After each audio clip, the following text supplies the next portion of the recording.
નમસ્કાર મારા વાલા ગુજરાતી મિત્રો, જાગો જોગી જાગો ચેનલમાં આપનું સ્વાગત છે। તો આજે આપણે વાત કરીશું પ્રાણ ઉર્જાનું રહસ્ય શું છે। તો પહેલી વાત, આપણને જે અમૂલ્ય ખજાનો મફતમાં મળ્યો છે તેની આપણે કિંમત જ નથી કરતા અને આપણને મળેલો અમૂલ્ય ખજાનો ફુગટમાં વેડફી નાખીએ છીએ અને શારીરિક માનસિક દુઃખ ભોગવીએ છીએ અને તેનાથી વધારે આપણે ખુદ આપણાથી દૂર થતા જઈએ છીએ।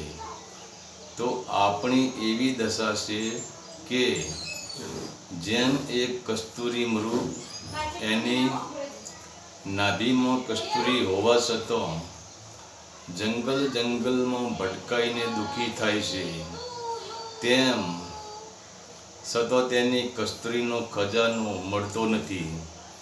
એવી જ રીતે આજે આપણે સુખ માટે, આનંદ માટે અને સ્વાસ્થ્ય માટે સંસારના પદાર્થોમાં ભટકાઈ રહ્યા છીએ, તો પણ આપણને કોઈ પણ વિષય વાસનામાં સુખની પ્રાપ્તિ થતી નથી।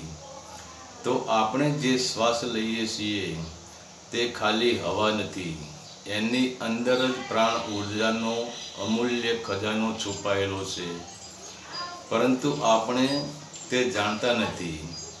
તો તમે જુઓ, એક રેલવે ગાડીના એન્જિનમાં આપણે કોલસા નાખીએ છીએ અને એ જ કોલસાની સ્ટીમથી, એ જ કોલસાની શક્તિથી પૂરેપૂરી રેલગાડી કે માલગાડી, જેમાં હજારો ટન વજન છે અને તે હજારો ટન વજન એ જ સ્ટીમના કારણે સહેલાઈથી ખેંચી જાય છે।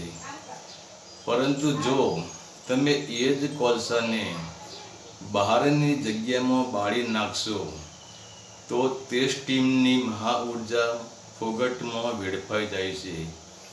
એવી જ રીતે આપણે જે શ્વાસ દ્વારા પ્રાણ ઉર્જા અંદર લઈએ છીએ, જે ઉર્જા આપણને અખંડ આનંદમાં, અખંડ પ્રેમમાં રમાડનારી છે અને જે ઉર્જાથી જ આપણે પરમાત્માના પ્રદેશ સુધીની યાત્રા કરી શકીએ છીએ અને એ જ ઉર્જા આપણને લક્ષ 84ના બંધનમાંથી મુક્ત કરી આપી આદિ વ્યાધિ ઉપાધિથી અને 3 ગુણોથી મુક્ત કરી મહામુક્તિ આપનારી છે। અને આજે આપણે સુખ, શાંતિ અને મુક્તિ માટે કેટલા પ્રયાસ કરીએ છીએ, તેમ છતાં આપણને સુખ, શાંતિ, આનંદ કે મુક્તિ મળતી નથી અને આપણે દુઃખ વેઠી રહ્યા છીએ। તો તમે પોતે જ સત્યમ શિવમ સુંદરમ છો, તમે પોતે જ સચ્ચિદાનંદ છો, પરંતુ આપણે કોલસાથી રેલવે ગાડી ચલાવવાનું જાણીએ છીએ, પરંતુ આપણી ઉર્જાને જાણી શકતા નથી। તો જેમ કોલસો બોઇલરમાં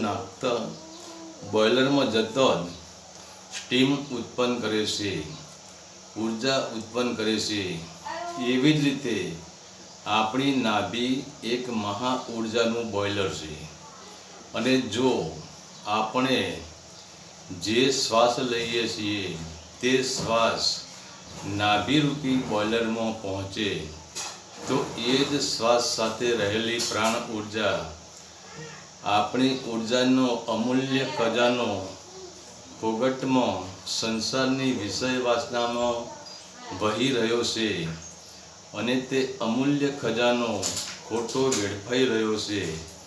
તો તે આપણી પ્રાણ ઉર્જા નાભીરૂપી બોઇલરમાંથી સીધી જ સૂક્ષ્મણા નાડીમાં પ્રવેશ કરે છે અને તે પ્રાણ ઉર્જાની ધક્કાથી આપણી ઉર્જા ધીરે ધીરે સહસ્ત્ર તરફ ઉપર ઉઠે છે અને એક દિવસ બધા જ ચક્રોને છેદીને મહા ઉર્જામાં લઈ જાય છે.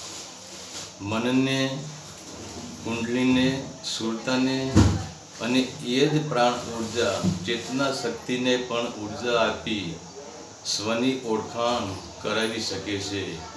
હરિ ઓમ તત્સત. આદેશના પ્રણામ.